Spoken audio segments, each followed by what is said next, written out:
Almost 10 साल हो गए हमको देखते हुए, ठीक है। तो बजट को अब जब देखते हैं तो 1% की भी उम्मीद नहीं रखते हम। I tell you why, because 10 साल को देखा है हमने, 1 साल नहीं देखा, 2 साल नहीं देखा, 3 साल नहीं देखा, 4 साल नहीं देखा, 5 साल नहीं देखा हमने सरकार को, ठीक है। तो 10 साल में जो हमने देखा है कि हमारा ये नहीं है कि देश में पैसा नहीं है, देश में पैसा है, लेकिन मैटर करता है कि देश में पैसा किसके पास है, ठीक है। आम जनता के पास कितना पैसे का कैश फ्लो आता है, या कह सकते हो कितना पैसा जाता है। 99% इंडिया का पैसा जो है वो उद्योगपतियों के पास है, वही देश को चला रहे हैं आज। अगर मैं सोचता हूँ 11.68 लाख करोड़ रुपीस अगर उद्योगपतियों का माफ़ हो सकता है, तो 2 लाख करोड़ रुपया किसानों का क्यों नहीं हो सकता। और बातें करते हैं कि किसानों की आयु दुगनी करेंगे जी। 2022 तक बोला था ना, क्या हुई? दुगनी हुई? नहीं हुई, ठीक है। तो मुझे नहीं पता टीवी दिखाएगा या नहीं दिखाएगा, बट ये असलियत है।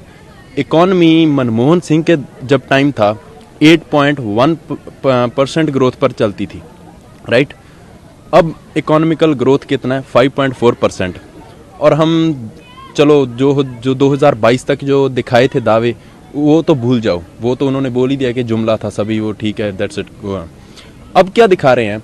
2030 का सपना दिखा रहे हैं ना, कि हमारी इकॉनमी है जो 10 ट्रिलियन इकॉनमी बनेगा इंडिया। 10 ट्रिलियन दिखा रहे हैं ना कि 10 ट्रिलियन इकॉनमी इंडिया बनेगा। राइट नाउ जो इंडिया का करंट फेस चल रहा है, एवरेज जो इकॉनमी है 5.4% से ग्रो कर रहा है। अगर 10 ट्रिलियन इकॉनमी बनना है इंडिया को, 10 trillion economy, that's huge, right. उसके लिए 15% की ग्रोथ चाहिए इकॉनमी की। 15% की ग्रोथ मोदी जी लाएंगे। तो बजट से क्या आस रखते हो? बजट से कोई आस नहीं है, नथिंग। बजट से क्या आस रखेंगे? बजट से हम क्या आस रख सकते हैं? सारा कुछ तो आपने जो प्राइवेट करने के चक्कर में, प्राइवेटाइजेशन इज गुड। 1991 में एलपीजी रिफॉर्म्स लाए, right. LPG reforms, that's good. Privatisation तब तक गुड है जब प्राइवेट कंपटीशन हो। जब आप प्राइवेट कंपटीशन खत्म कर दोगे तो प्राइवेटाइजेशन जो है that will gonna lead to extreme capitalism, and extreme capitalism is always dangerous for the country where we stay.